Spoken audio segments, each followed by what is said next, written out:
You've probably heard me go on about Unholy many times before. It's one of my best levels ever made, with numerous people playing it, including Woolsey, who has over 100k subscribers, and it gained a lot of popularity because of it.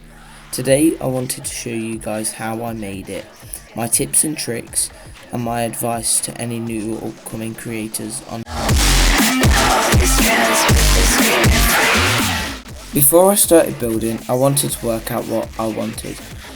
All I wanted really was some swirls, some eyeballs, and some hands as well, and the black-red colour combo. I would then start by building the first bit of the layout, which mainly consisted of ball part, with it switching to cube at a dash orb at the end.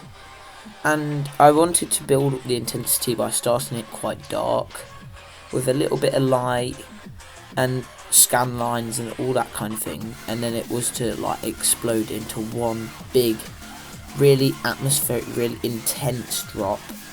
And it was quite a short pre-drop, so it made it so I could just put all my ideas into one part and then work on the next bit straight after.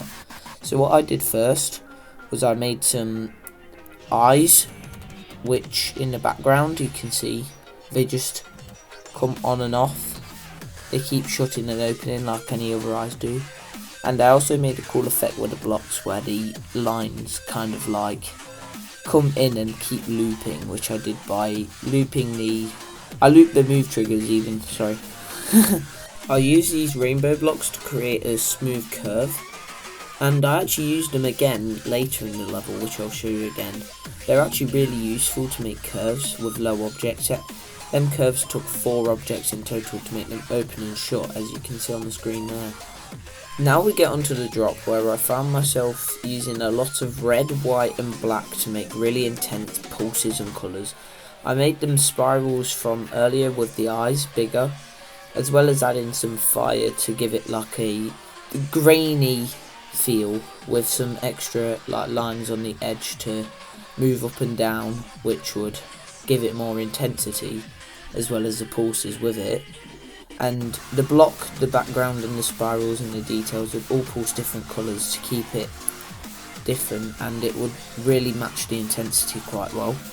As you can see here, we got all the groups and they moved up all them lines on the edge before moving them back down again, which would create a little loop, as I was too lazy to make a spawn loop. As you can see with the pulses, that the lines keep going up, up, up and then down again, which is mainly evident at the bottom where they're more visible to see. Speaking of pulses, this is how I did the pulses. I just made them go between red and then white and then black, and they kept looping between the background, the line colour and the block design, which all kind of made it into a big mess, as well as toggling on these, I don't know how to call them, but like glitch effect, which would move in now, which would give a red and blue feel, which when played it would, you know, come on and off like a glitch, which I thought was really cool, and it gave it a lot of intensity. Here I chose to go with some pulsey blocks to go over the blocks, the portals and the like saw blades, which would just give it a quite an intense feel with all of it like coming at you. I don't know really how to describe it, but it would just like pulse at you and it would be really intense, which I thought was very effective with making the atmosphere how it was, and it was one of the main factors which contributed towards it. Here I made this hand transition, which was pretty simple. All I did was trace some hand art really, and it's one of the most memorable parts of the level, I think, because I made it the hand move and it picked up your icon, which was a really cool transition, and a lot of people noticed it, which is very nice to hear. Now we get onto the drop, where I use these slopes outside to add more intensity as they rock around and just overall add a bit more intensity. They didn't do much. I accidentally made the centre uneven, which rocked them around a little bit more, which I thought was very good, so I just kept it that way. I then also used the rainbow blocks again in the middle, and I coloured them red, and obviously with the black and red and white pulses, with blending on, they kept changing colours, so instead of just seeing the rainbow colours, you would get the red, the white, all the black out of them. Obviously when they were white they show nothing. When they were black even. With black blending they'll obviously show nothing. So what it kept doing is it just kept changing colours with the pulses, and it looked really cool. And it was one of the best effects I thought in the level. Again, it had an uneven centre point which made it rock around, and it added to the intensity, and I loved it and I kept it. Also, I added more hands because it was funny. For the block design I chose to go really simple, with it just being a black box in the middle with an X in the middle, so it will just stay the same throughout. But I also added some really cool looking pillars, and I also added these question mark blocks which rotated and spun around, which added more effect.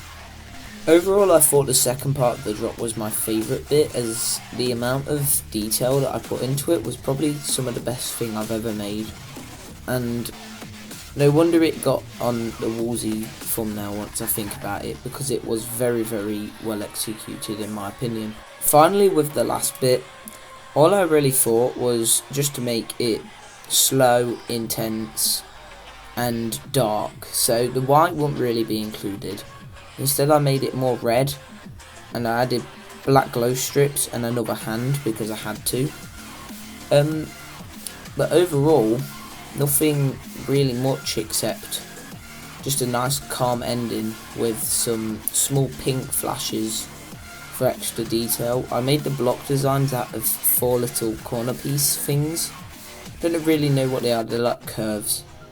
But other than that, I just added some glow on top of it, which I hand built instead of placed with precision, because it would just give it a bit more freestyle in my opinion.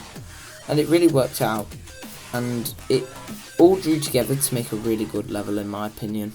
And that is how I built Unholy. If you want more content like this, make sure to comment down below with what level I should do next, because I would happily do another one.